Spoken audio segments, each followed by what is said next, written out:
हरे कृष्णा। आश्विन माह के शुक्ल पक्ष की एकादशी है पापांकुशा एकादशी। और एकमात्र ये एकादशी इतनी प्रभावशाली है, केवल पापांकुशा एकादशी में इतनी सामर्थ्य है कि ये अपने भक्तों के जन्म जन्मांतरों के पापों को एक क्षण में ही भस्म करने की सामर्थ्य रखती है। इसलिए ठाकुर जी के सभी भक्तों को, और खासकर ऐसे भक्तों को जो बार बार इस जन्म मरण के चक्कर में नहीं बंधना चाहते, जो इस भवसागर में बार बार डूबना उतराना नहीं चाहते और अंत में भगवान के वैकुंठ लोक की प्राप्ति चाहते हो, उन्हें आज के दिन सच्चे मन से ठाकुर जी की पूजा करके पापांकुशा एकादशी व्रत धारण करके कथा का श्रवण करना चाहिए। जो भक्त इस प्रकार के नियमों का पालन करता है, उनके सभी पापों का नाश ठाकुर जी की कृपा से हो जाता है।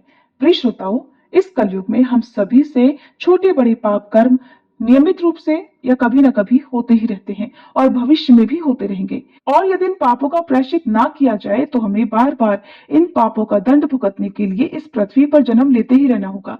इसलिए जो भक्त अपनी पापों का प्रायश्चित चाहते हो और चाहते हो कि सदैव ठाकुर जी का आशीर्वाद उन पर बना रहे, उन सभी भक्तों को आज के दिन पापांकुशा एकादशी की इन पावन कथाओं का श्रवण करना चाहिए, जो अब आप सभी सुनने जा रहे हैं। आप सभी इन कथाओं को पूरा सुनकर कमेंट बॉक्स में हरे कृष्णा जरूर लिखिएगा। और अगर ये कथाएं आपको अच्छी लगे तो ज्यादा से ज्यादा ठाकुर जी के भक्तों तक शेयर जरूर कीजिएगा, ताकि आपको भी इन कथाओं को शेयर करने का पुण्य मिल सके।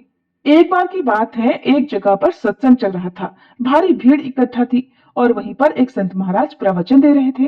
प्रवचन में संत महाराज जी कह रहे थे कि अनजाने में यदि गलती हुई हो तो व्यक्ति को उस बात का आभास नहीं होता, लेकिन पाप तो पाप है, जानबूझकर किया जाए या अनजाने में किया जाए, व्यक्ति को आभास हो या ना हो, उसका दंड तो अवश्य ही भुगतना पड़ता है।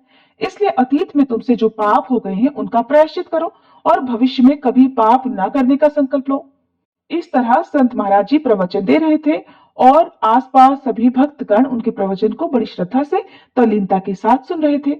प्रवचन समाप्त होने के बाद जब सभी लोग वहां से चले गए तो एक व्यक्ति वहां पर था, जो थोड़ा सकुचाते हुए संत महाराज जी के पास पहुंचा और हाथ जोड़कर संत जी से पूछा, महाराज जी, मैंने प्रवचन तो बहुत ध्यान से सुना, लेकिन अब मेरे मन में एक जिज्ञासा है कि प्रायश्चित करने से पापों से छुटकारा कैसे पाया जा सकता है। आखिरकार क्या प्रायश्चित करने में इतनी शक्ति होती है कि जानबूझकर या अनजाने में किए गए सभी पाप प्रायश्चित करने से नष्ट हो जाते हैं? महाराज जी, मुझे तो इस बात पर बिल्कुल भी विश्वास नहीं होता। तब संत महाराज जी ने उस व्यक्ति को अगले दिन आने के लिए कहा और अगले दिन वह व्यक्ति नियत समय पर आया। तब संत महाराज जी उस व्यक्ति को एक नदी के किनारे पर ले गए। नदी के किनारे पर एक गड्ढा था जिसमें भरा हुआ पानी था जो सड़ रहा था और सड़ांत के कारण उसमें से बदबू आ रही थी। पानी सड़ने के कारण उसमें कीड़े भी चल रहे थे। संत महाराज ने उस व्यक्ति को वह सड़ा पानी दिखाया और दिखाकर बोले, भैया, ये पानी देख रहे हो, बताओ ये पानी क्यों सड़ा? पानी तो कभी सड़ता नहीं, लेकिन ये पानी क्यों सड़ा, ये बात मुझे बताओ। व्यक्ति ने पानी को ध्यान से देखा, फिर कहा, स्वामी जी, पानी एक जगह रुका हुआ है, प्रवाह रुकने के कारण ये पानी एक जगह ठहर गया है और इसी कारण ही सड़ रहा है। तब संत महाराज जी कहने लगे, बिल्कुल सही कहा। ठीक ऐसे ही सड़े हुए पानी की तरह सारे पाप भी इकट्ठा हो जाते हैं और वे कष्ट पहुंचाते ही रहते हैं। जिस तरह बारिश का पानी इस सड़े पानी को बहाकर हटा देता है और नदी को पवित्र बना देता है, उसी तरह प्रायश्चित रूपी अमृत वर्षा इन सभी पापों को नष्ट करके मन को पवित्र बना देती है। इससे मन शुभ और अच्छे कर्मों के लिए तैयार हो जाता है। ठीक इसी तरह जब कोई व्यक्ति प्रायश्चित करने का संकल्प लेता है तो उसका मन बदल जाता है और वह व्यक्ति आगे जीवन में कभी वो गलतियां नहीं दोहराता जो उसने अपने पास्ट में की होती है, अपने पिछले समय में की होती है। इसलिए प्रायश्चित से व्यक्ति का अतीत और भविष्य दोनों ही पवित्र हो जाता है, दोनों ही सुधर जाता है। प्रिय श्रोताओं, अब सुनिए स्कंद पुराण में वर्णित पापांकुशा एकादशी की पौराणिक कथा। आश्विन माह के कृष्ण पक्ष की इंदिरा एकादशी व्रत का महात्म्य सुनने के बाद धर्मराज युधिष्ठिर की जिज्ञासा और बढ़ गई। तब उन्होंने हाथ जोड़कर भगवान मधुसूदन से पूछा कि हे मधुसूदन, अब आप कृपा करके ये भी बतलाइए कि आश्विन के शुक्ल पक्ष में किस नाम की एकादशी होती है। तब भगवान श्री कृष्ण बोले, राजन, आश्विन के शुक्ल पक्ष में जो एकादशी होती है वह पापांकुशा के नाम से विख्यात है। वह सब पापों को हरने वाली और उत्तम है। उस दिन संपूर्ण मनोरथ की प्राप्ति के लिए मनुष्यों को स्वर्ग और मोक्ष प्रदान करने वाले पद्मनाभ संज्ञक मुझ वासुदेव का पूजन करना चाहिए।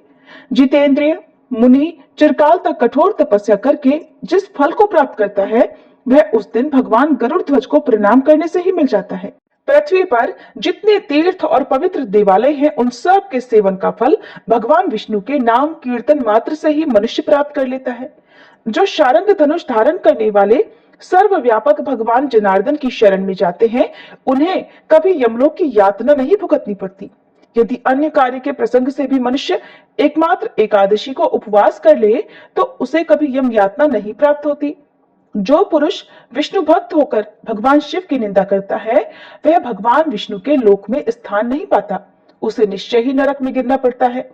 इसी प्रकार यदि कोई शैव या पाशुपत होकर भगवान विष्णु की निंदा करता है, तो वह घोर रौरव नरक में डालकर तब तक पकाया जाता है जब तक कि 14 इंद्रों की आयु पूरी नहीं हो जाती। ये एकादशी स्वर्ग और मोक्ष प्रदान करने वाली, शरीर को निरोग बनाने वाली तथा सुंदर स्त्री, धन और मित्र देने वाली है। राजन, एकादशी को दिन में उपवास और रात्रि में जागरण करने से अनायास विष्णु धाम की प्राप्ति हो जाती है। हे युधिष्ठिर, वह पुरुष मात्र पक्ष की 10, पिता के पक्ष की 10 और स्त्री के पक्ष की 10 पीढ़ियों का भी उद्धार कर देता है। एकादशी व्रत करने वाले मनुष्य दिव्य रूपधारी, चतुर्भुज, गरुड़ की ध्वजा से युक्त, हार से सुशोभित और पीतांबरधारी होकर भगवान श्री विष्णु के धाम को जाते हैं। आश्विन के शुक्ल पक्ष में पापांकुशा का व्रत करने मात्र से ही मनुष्य सब पापों से मुक्त होकर श्री हरि के लोक में जाता है। जो पुरुष सुवर्ण, तिल, भूमि, गऊ, अन्न, जल, जूते और छाते का दान करता है, वह कभी यमराज को नहीं देखता। राजन, दरिद्र पुरुष को भी चाहिए कि वह यथाशक्ति स्नान, दान आदि क्रिया करके अपने प्रत्येक दिन को सफल बनाए। जो होम, स्नान, जप, ध्यान और यज्ञ आदि पुण्य कर्म करने वाले हैं, उन्हें भयंकर यम यातना नहीं देखनी पड़ती। लोक में जो मानव दीर्घायु, धनाढ्य और कुलीन तथा निरोगी देखे जाते हैं, वे पहले के पुण्यात्मा हैं। पुण्य करता पुरुष ऐसे ही देखे जाते हैं। इस विषय में अधिक कहने से क्या लाभ युधिष्ठिर? मनुष्य पाप से दुर्गति में पड़ते हैं और धर्म से स्वर्ग लोक को जाते हैं। राजन, तुमने मुझसे जो कुछ पूछा था, उसके अनुसार पापांकुशा का महात्म्य मैंने वर्णन कर दिया। भगवान श्री कृष्ण के श्रीमुख से पापांकुशा का महात्म्य सुनकर तब श्रद्धा पूर्वक धर्मराज ने भी इस व्रत का विधि पूर्वक पालन किया, जिसके पुण्य प्रताप से उनके जन्म जन्मांतर के पापों का नाश हुआ और अंत में वे भगवान श्री विष्णु के वैकुंठ लोक को गए। ये पवित्र पापांकुशा एकादशी व्रत का पुण्य प्रताप ही था कि एक बहेलिया जिसने अपने पूरे जीवन में केवल हिंसा की थी, जो बहुत क्रूर और हिंसक था, उसका सारा जीवन एकमात्र पापांकुशा एकादशी के व्रत से बदल गया और उसे जन्म जन्मांतरों के पाप से मुक्ति मिल गई। अब इस कथा को भी विस्तार पूर्वक सुनिए। विंध्याचल पर्वत पर क्रोधन नामक एक बहेलिया रहा करता था। वह बहुत क्रूर और हिंसक था। उसका सारा जीवन हिंसा, लूटपाट, मद्यपान और गलत संगति में ही बीता था। एक दिन अचानक उसे जंगल में तपस्या करते हुए अंगिरा ऋषि मिले। उसने अंगिरा ऋषि से कहा कि मेरा कर्म बहेलिया का है, इस कारण हे मुनिवर, मुझे तो न जाने कितने ही निरीह पशु पक्षियों को मारना पड़ा है। मैंने जीवन भर पाप कर्म ही किए हैं, इसलिए मुझे तो नरक में ही जाना पड़ेगा। कृपा कर आप मुझे कोई ऐसा उपाय बताइए जिससे मेरे सारे पाप मिट जाएं और मोक्ष की प्राप्ति हो। उसके निवेदन करने पर महर्षि अंगिरा ने उसे आश्विन शुक्ल की पापांकुशा एकादशी का विधि पूर्वक व्रत करने को कहा। तब महर्षि अंगिरा के द्वारा बताए गए विधान अनुसार उस बहेलिये ने पापांकुशा एकादशी व्रत को विधि विधान से किया। इस व्रत के पुण्य प्रताप से उसके जीवन भर के सभी पाप नष्ट हो गए और जीवन के अंतिम क्षणों में उसे श्री हरि की कृपा से मोक्ष की प्राप्ति भी हो गई। इस प्रकार यदि पापी से पापी व्यक्ति भी अपने पापों का प्रायश्चित करते हुए पापांकुशा एकादशी व्रत करता है और इस कथा का श्रवण करता है, भगवान श्री हरि की कृपा से उसके सभी पाप कट जाते हैं। जिस प्रकार से बहेलिये को उसके सभी पापों से मुक्ति मिली, इसी प्रकार हे श्री हरि सभी को उनके पापों से मुक्ति दिलाकर अपने वैकुंठ लोक में वास देना। प्रेम से बोलिए श्री लक्ष्मी नारायण भगवान की जय, श्री कृष्ण भगवान की जय। एक बार भगवान श्री लक्ष्मी नारायण और माता लक्ष्मी ने अपने भक्तों की भक्ति देखने के लिए धरती लोक पर जाने का निश्चय किया। बस फिर क्या था, भगवान लक्ष्मी नारायण ने तो एक वृद्ध पुरुष का रूप धारण कर लिया और माता लक्ष्मी ने एक अत्यंत दीनहीन वृद्धा स्त्री का रूप धारण किया और भगवान लक्ष्मी नारायण और माता लक्ष्मी इसी रूप में धरती लोक पर आ गए। नगर के एक धनी सेठ के द्वार पर जाकर वे उसका फाटक खटखटाने लगे। दरवाजा खोलकर सेठ ने देखा कि उसके द्वार पर तो कीचड़ मिट्टी से सने हुए दो अत्यंत वृद्ध स्त्री और पुरुष खड़े हुए हैं। तो वह क्रोध करके उन पर बिगड़ता हुआ बोला, अरे कीचड़ मिट्टी से सने पांवों से तुमने मेरे सारे आंगन में मिट्टी फैला दी, चलो जाओ यहां से। तब वे दोनों हाथ जोड़कर सेठ जी से कहने लगे, सेठ जी इतनी रात में हम दोनों कहां जाएं? वृद्धा जो कि माता लक्ष्मी थी सेठ जी से गिड़गिड़ाकर कहने लगी, सेठ जी ठंड के मारे हमारे प्राण निकल रहे हैं, रात भर ठहरने को थोड़ी जगह दे दो। लेकिन सेठ जी ने तो द्वार बंद कर लिया। उन दोनों को प्रकाश में सेठ जी के महल के पास ही एक टूटा फूटा सा घर दिखाई पड़ा। उस टूटे किवाड़ से दिए के प्रकाश की मध्यम सी लौ दिखाई पड़ी। तब भगवान श्री विष्णु ने, जो कि एक बूढ़े का रूप धारण किए हुए थे, माता लक्ष्मी जी से कहा कि आओ चलो उस घर में ही आश्रय मांगकर देखते हैं। तब माता लक्ष्मी ने कहा कि जब इतने बड़े सेठ ने अपने यहां स्थान नहीं दिया तो फिर भला ये कंगाल, ये निर्धन क्या देंगे? और अगर ठहरने को जगह मिल भी गई तो रात भर में बिना ओढ़ने बिछोने के इन फटे भीगे कपड़ों में तो हमारे प्राण ही निकल जाएंगे। तब भगवान लक्ष्मी नारायण बोले कि कुछ भी हो, मुझसे तो अब बिल्कुल नहीं चला जाता।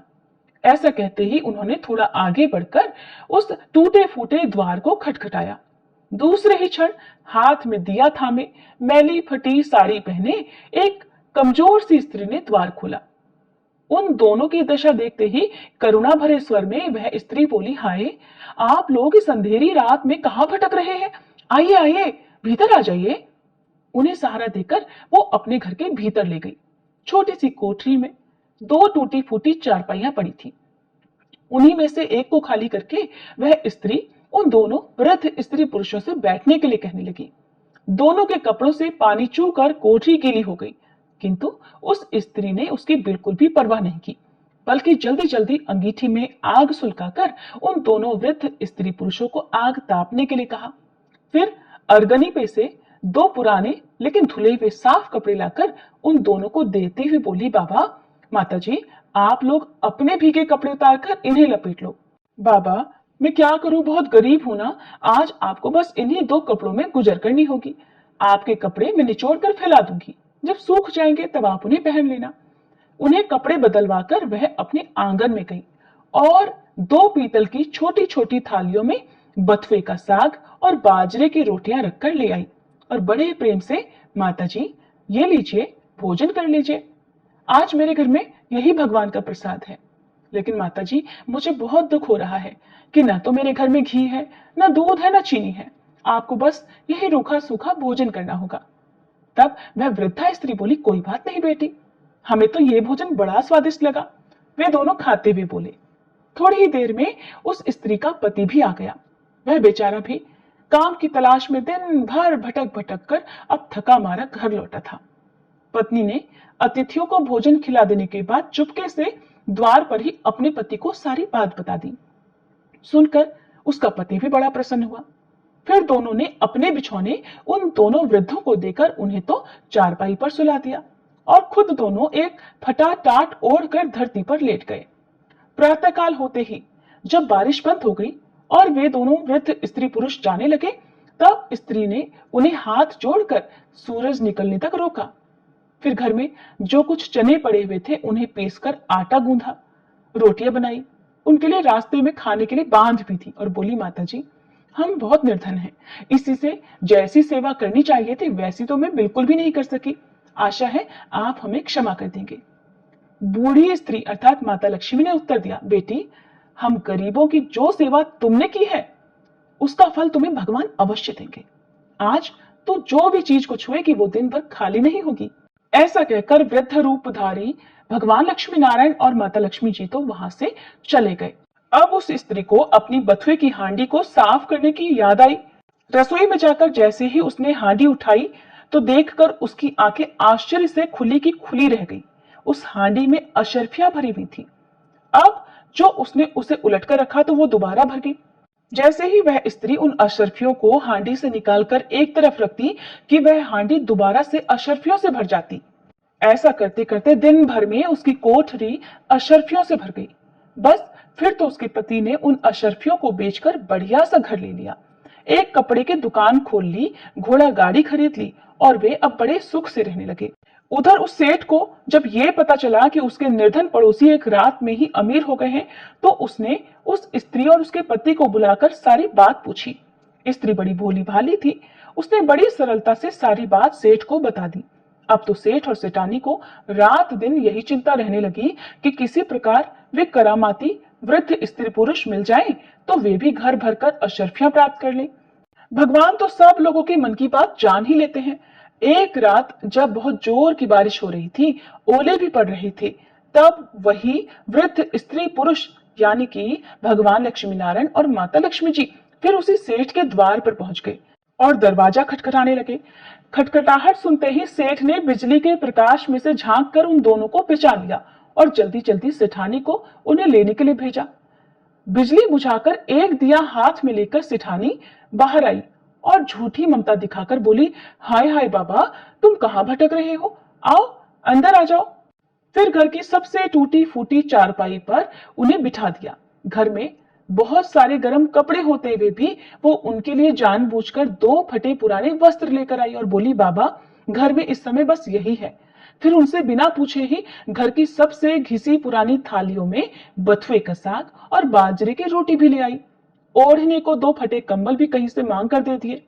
फिर सेठ सेठानी भी उसी कमरे में गद्दे बिछाकर धरती पर लेट गए।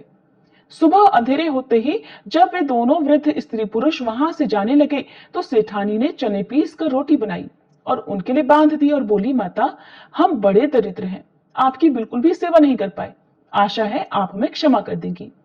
तब वृद्धा रूपधारी माता लक्ष्मी जी ने कहा, बेटी जैसी सेवा तूने की उसका फल तुझे भगवान अवश्य देगा। हाँ, आज तो जिस भी काम को अपने हाथ में लेगी वो दिन भर समाप्त नहीं होगा। उन लोगों के जाते ही सेठ सेठानी में झगड़ा हो गया। सेठ चाहता था कि बथुए की हांडी मैं खोलूं और सेठानी चाहती थी कि मैं खोलूं। अंत में दोनों ने एक साथ हांडी पकड़ी और अपनी अपनी तरफ खींचने लगे। इसी छीना झपटी में हांडी टूट गई और कमरे में बथुआ ही बथुआ बिखर गया। सेठानी झाड़ू लेकर कमरा धोने लगी। जब वह कमरा साफ करती, तुरंत ही कमरे में बहुत सारा और बथुआ बिखर जाता। सुबह से शाम हो गई और सेठानी हाथ में झाड़ू लेकर कमरा साफ करती रही। इसलिए सच ही कहा है, जिसकी जैसी नियत होती है भगवान उसे वैसा ही फल देते हैं। ये थी आज की कहानी। आपको कैसी लगी कमेंट बॉक्स में जरूर बताइएगा।